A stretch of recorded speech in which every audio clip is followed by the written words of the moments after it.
Salve, salve, galerinha do canal Redatores, eu sou o professor Renan, estou aqui mais uma vez trazendo uma orientação temática do projeto Desafio Redação Nota 1000. Primeiramente, queria agradecer ao carinho e o feedback de todos do nosso primeiro vídeo de orientação. Pelos comentários eu percebi que vocês curtiram demais, então esse é um sinal que a gente pode continuar com o projeto. Semana passada nós não tivemos tema devido ao feriado Dia das Crianças e essa semana já estamos retomando novamente com essas temáticas, trazendo aqui uma discussão de aspecto político e social, que é jeitinho brasileiro. Antes da gente começar, queria pedir aquele favorzão de você deixar seu like, ativar as notificações, compartilhar com os amigos esse vídeo e se você também quiser nos acompanhar nas demais redes sociais, segue a gente aqui no Instagram. Pronto, aqui ó. Lá no Instagram, semanalmente, nós temos repertórios de como usar ficções como Batman, Elite, usar memes na redação como Super Xandão, né, como Roi Letícia. Então, assim, lá no nosso Insta, você vai encontrar vários repertórios legais, várias publicações legais e temas de redação para você estudar para o Enem. Além disso, aqui no canal, também queria convidar para você conferir as nossas outras playlists. Estou gravando uma playlist de resolução de questões da prova de linguagem do Enem. Então assim, cara, gostou aqui do conteúdo? Confere lá e dá uma força pra gente aí também, beleza? Então assim, sem mais enrolações, vamos aqui conversar sobre o nosso tema da semana. Essa semana, o tema do Desafio Redação Nota 1000 foi Jeitinho brasileiro, as consequências das pequenas corrupções no dia a dia. Essa temática não é uma temática nova. É uma temática que eu, como professor, já vi em diversos vestibulares. É um termo que é estudado na sociologia, é um termo que é estudado na filosofia e que aqui e acolá algum professor trabalha como tema de redação. Só que aqui eu queria deixar bem claro uma coisa para vocês, pessoal. Especificamente, nós vamos falar sobre as consequências. Eu botava muito isso no simplificando. A gente sempre tem que tomar cuidado com essas palavras-chave que aparecem no tema. Você não deve falar sobre o jeitinho brasileiro em si, né? Já se pressupõe que o tema traga o conceito, que você saiba o conceito. Você pode dar exemplos, não tem problema, mas a proposta temática está em cima das consequências. Ou seja, eu tenho que discutir as consequências. E para você entender essa questão de consequências, primeiramente você vai identificar o conceito de jeitinho brasileiro, exemplos de pequenas corrupções que se configuram no jeitinho brasileiro, para a partir daí você sentar e pensar, opa, o que é consequência disso? O que é que eu vou discutir como consequência? É por isso que eu preparei aquele orientando nota 1000 para você tirar a nota máxima na sua redação. Da mesma forma que foi no primeiro vídeo, aqui nós vamos analisar os textos motivadores de forma bem objetiva. Eu não peguei todas as informações do texto motivador, peguei algumas partes, né, que trazem informações importantes. A gente vai ver os argumentos que você vai discutir e colocar nessa redação, repertórios e propostas de solução. Então, de forma bem facilitada, de forma bem didática, a gente entende o tema, a gente vê o que o tema vai discutir e você produz a sua redação. Então, bora lá? Leitura dos textos motivadores. O que eles nos trazem? O texto 1, certo? Ele aborda o seguinte, ó. Nos últimos anos, a corrupção tem sido pautada. Aliás, nos últimos anos, a corrupção tem sido pauta dos noticiários e de conversas diárias entre os brasileiros. A corrupção política incomodou tanto que a população foi às ruas em manifestações históricas.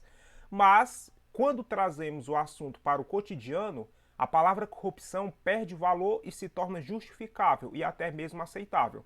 Qual é a grande crítica do texto 1?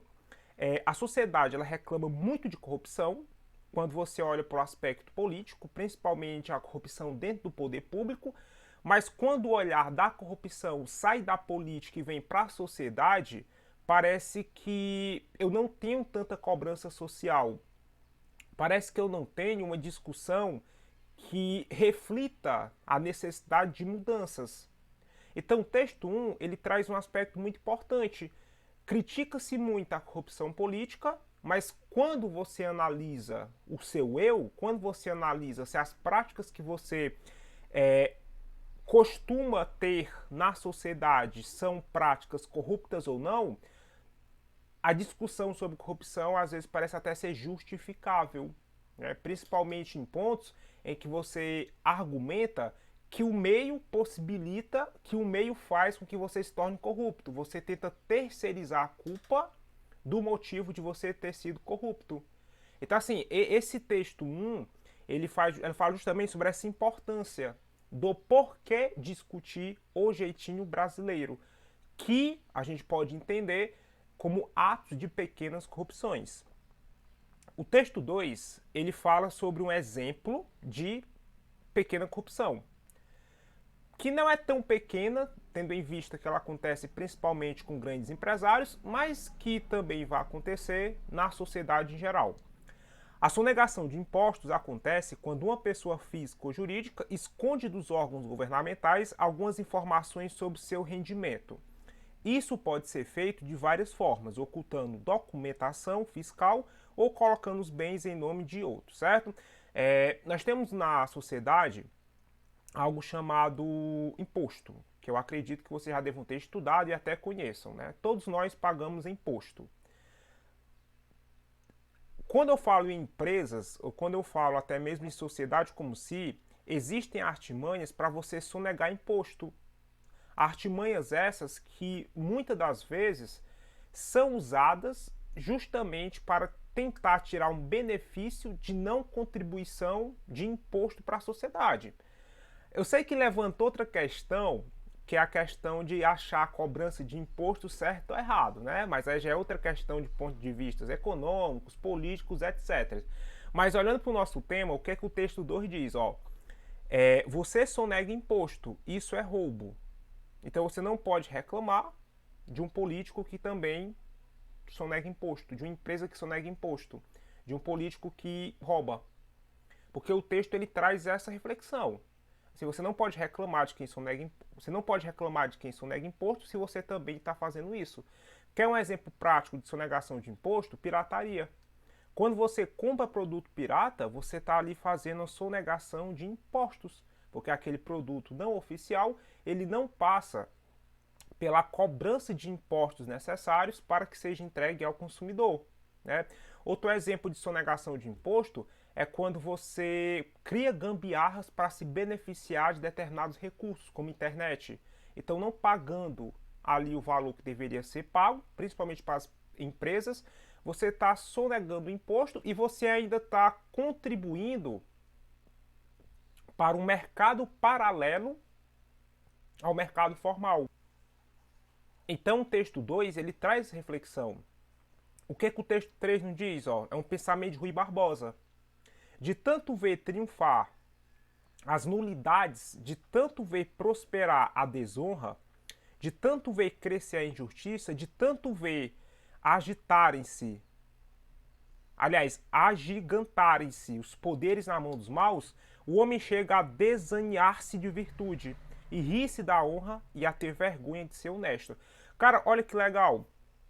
Isso aqui, na verdade, é até uma consequência da corrupção. Pense numa lógica determinista, né? Que lógica determinista é essa? Você vive numa sociedade em que grande parte das pessoas elas são corruptas, elas são desonestas. E para muitas pessoas, a honestidade chega a ser até algo vergonhoso. Então, se todo mundo faz o errado, eu fazer o certo pode até ser alvo de crítica. Geramos aqui uma reflexão sobre a que ponto de formação cultural a corrupção ela pode ser nociva. Seja uma corrupção política, seja uma corrupção empresarial ou seja uma corrupção social. Então, o grande ponto de discussão desse texto 3 é justamente isso. E você pode, inclusive, trabalhar como consequência.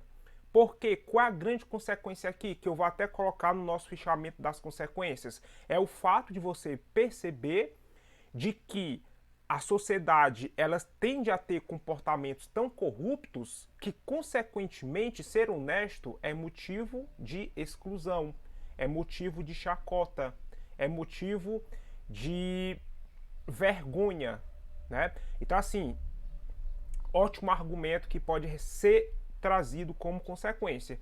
O texto 2 ele é um exemplo, né? O texto 1 ele é uma reflexão social e o texto 3 ele acaba, de certo modo, abordando uma consequência. A criação do pensamento da desonestidade como virtude, né?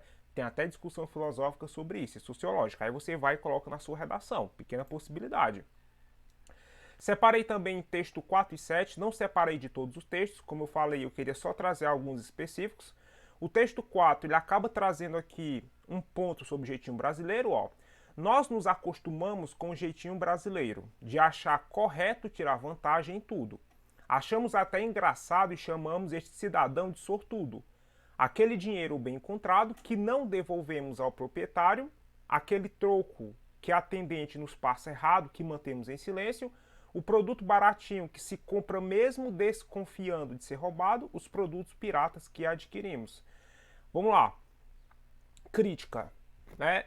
A normalização, a banalização do jeitinho brasileiro e a vista social que se tem do jeitinho brasileiro enquanto algo de sorte. Então assim, opa, tu conseguiu aí comprar um produto pirata, um produto roubado, teve sorte, né? O atendente deu um troco errado, saiu ganhando, hein? Achou dinheiro, não devolveu, o cara aí é bichão. Então a reflexão é essa. A naturalização do jeitinho brasileiro, a naturalização a respeito desse comportamento corrupto social. E a partir daí, nós também temos o texto 7, que era um vídeo chamado Bolichão do João, que conta uma historinha, não sei se vocês viram o vídeo, que está no texto motivador, a respeito de um armazém, onde você tem ali os ratos, os gatos, o cachorro, o burro, e acontece todo um sistema de corrupção dentro do armazém que, no final das contas, acaba prejudicando a todos, principalmente aqueles que concordaram com a corrupção no começo da história. Eu não vou contar a história toda, até porque já tem nos textos motivadores, certo? Vocês vão poder acessar o link, eu vou ver se eu consigo colocar para vocês na descrição desse vídeo o link, e ele pode até ser usado como repertório, sabia? Não especificamente nesse tema, porque já está no texto motivador, mas numa futura proposta a gente pode articular. E a partir desse ponto a gente tem o seguinte, ó, definição, conceito. O que é o jeitinho brasileiro, professor? Existem vários sociólogos, né, existem filósofos, antropólogos que estudam esse conceito. Eu peguei especificamente alguns conceitos de autores renomados que já escreveram a respeito e que trazem definições importantes para você entender o que é esse ponto e colocar na sua redação. O conceito que eu trago aqui é da Lívia Barbosa, né, uma socióloga que escreveu um livro chamado Jeitinho Brasileiro, a arte de ser mais igual que os outros. Olha que interessante, a arte de ser mais igual que os outros.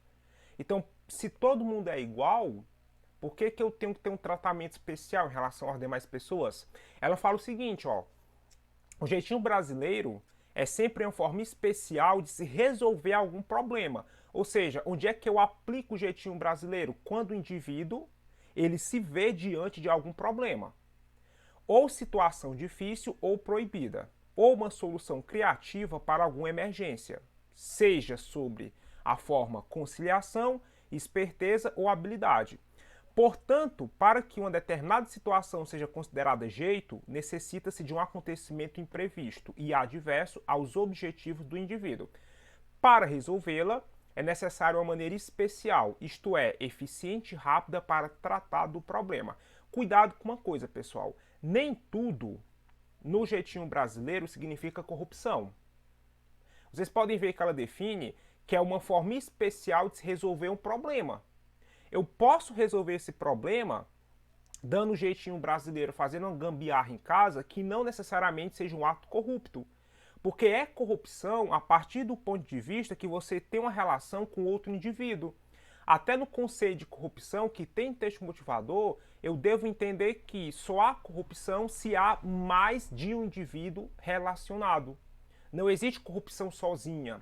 O indivíduo sozinho ele não é corrupto. Para que se haja corrupção, tem que ter o eu e tem que ter o outro.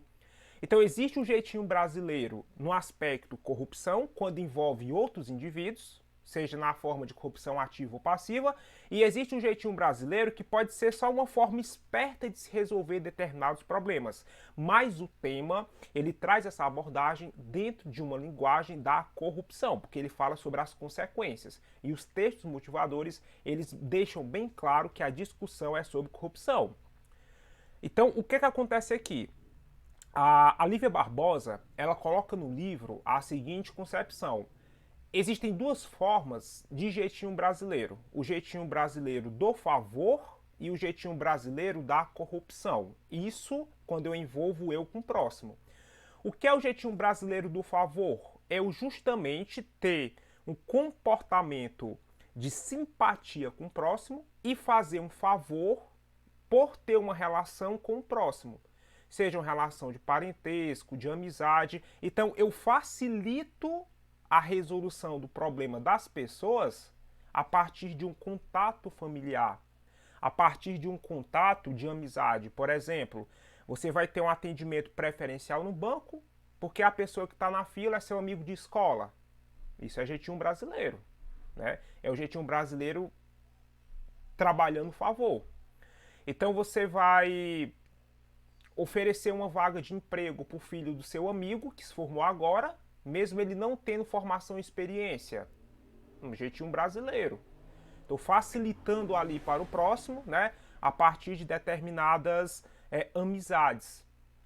E o da corrupção é justamente quando você já começa a burlar a lei, né, quando você começa a fazer algo que é proibido. Então eu tenho duas visões, a visão do favor e a visão da corrupção.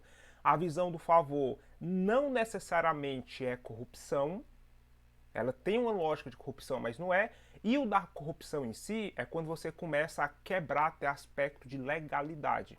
Então, subornar o guarda já é corrupção, comprar produtos piratas já é corrupção, e assim eu tenho diversos fatores que a Lívia Barbosa coloca no seu livro, Jeitinho Brasileiro, a arte de ser mais igual que os outros. Nesse ponto, a nossa temática pede o seguinte: impactos do jeitinho brasileiro, consequências do jeitinho brasileiro. E eu separei para vocês 3 consequências para trabalhar nessa redação. Consequência 1, sociedade, a persistência da cultura da desonestidade. Então, assim, eu vou trabalhar um aspecto cultural, eu vou trabalhar um aspecto determinista. O que é que eu vou discutir?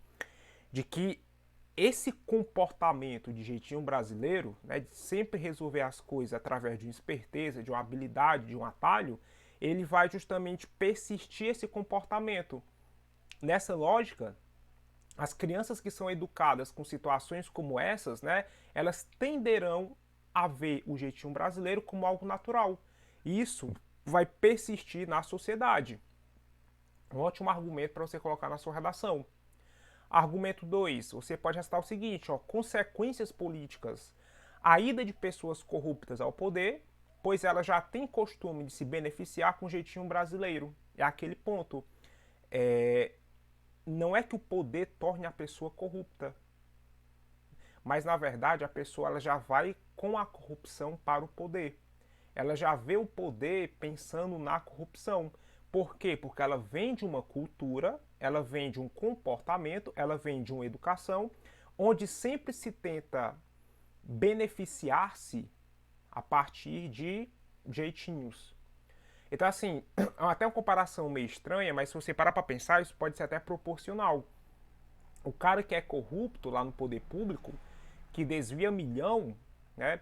Ele, assim, pra gente, aquilo pode ser um valor significativamente muito grande, mas talvez para ele nem seja. Justamente por estar num ambiente onde isso possivelmente seja comum, e ele já ter esse costume de sempre tentar se beneficiar com alguma coisa, desde a sua formação social. Então eu tenho tanto a consequência cultural como eu tenho a consequência política. E você ainda pode trabalhar a consequência econômica. Comportamentos como pirataria, adquirir produtos roubados a baixo preço e fazer gambiarras trazem prejuízos às empresas. E se ele traz prejuízo à empresa, ele traz prejuízo à sociedade, porque ele vai gerar o desemprego. Quer uma dica, aliás, quer um exemplo bem claro? É o texto 7 do texto motivador. Então a nossa crônica ali, né, a nossa fábula, onde tem os ratos, o gato, o cachorro, aquilo ali é uma consequência da quebra de uma empresa a partir de corrupção. Então, tenho tanto as consequências culturais, a persistência da cultura, eu também tenho as consequências na política e eu tenho as consequências econômicas. As três principais consequências para esse tema são essas, beleza? Então, o tema é consequências, você vai trabalhar esses três aspectos. Fala em repertório.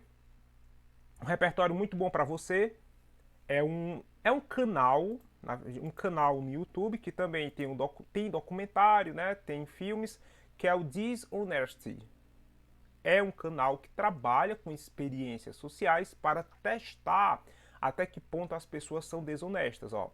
A verdade sobre as mentiras, documentário que expõe as recentes descobertas sobre o porquê, né, termos comportamentos desonestos. Aqui ficou separado, pessoal, mas foi por questão de formatação mesmo. Deixa eu ajeitar isso aqui, ao vivo. Pronto. Sobre o porquê termos comportamentos desonestos. Até a Siri falou comigo aqui. Né? Você usa como repertório na sua redação, fica show de bola. Citação. Excelente citação para a sua redação. Você vai usar Kant. O Kant ele tem um princípio que a gente vai chamar de ética kantiana, o imperativo categórico. Então, seu professor de sociologia ele pode até lhe explicar dando exemplos. A ética kantiana ela tem o seguinte princípio: o homem deve agir de modo que essa prática seja universal. Ou seja, o comportamento ético tem que ser um comportamento universal. E você vai ressaltar que o jeitinho brasileiro é um comportamento que fere o princípio da ética kantiana. Você coloca, né? Segundo Kant, o homem deve agir de modo que essa prática seja universal. No entanto, ao se observar o jeitinho brasileiro, vê-se uma quebra do princípio do pensamento kantiano. Usa, perfeito, show de bola, ótimo repertório.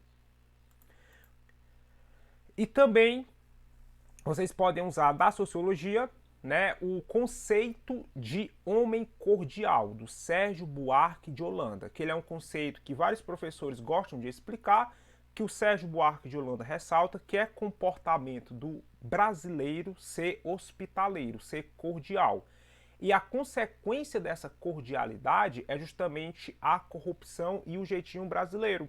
O que é essa cordialidade? Ele fala que o homem, por ter justamente uma relação de simpatia, ele vai levar esse costume, essa prática de simpatia de casa para o público. Então, às vezes, para ser simpático, ele faz coisas que ferem princípios legais, que ferem a razão. Então, opa, o cara ali que está no final da fila foi meu amigo de infância. Né? Eu vou ser cordial com esse cara. Eu vou atender ele fazendo furar fila. Jeitinho brasileiro. Nasce da cordialidade. Outro exemplo prático.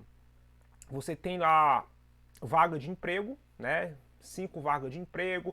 Você tem ali 7 candidatos, do qual 5 são preparados e 2 não são preparados. Você vai agir com cordialidade, não com a razão. Descobre que 2 dos candidatos, desses 2, um não era preparado e o outro era, mas eles são filhos do seu amigo de infância. Então você vai facilitar para essas pessoas através do contato. Ou seja, eu tenho uma ação negativa a partir da cordialidade. E esse conceito é um ótimo conceito para se discutir essa questão. Então o Sérgio Buarque de Holanda ele é muito feliz com esse conceito do homem cordial, que sempre age com a emoção acima da razão. E às vezes não é sempre adequado, né, você agir com a emoção acima da razão. Isso pode gerar atos de corrupção. Isso pode trazer como consequência até o próprio jeitinho brasileiro, beleza? E para intervenção, nós temos lá, eu coloquei para vocês duas intervenções, o da mídia e o da escola. O que a mídia pode fazer?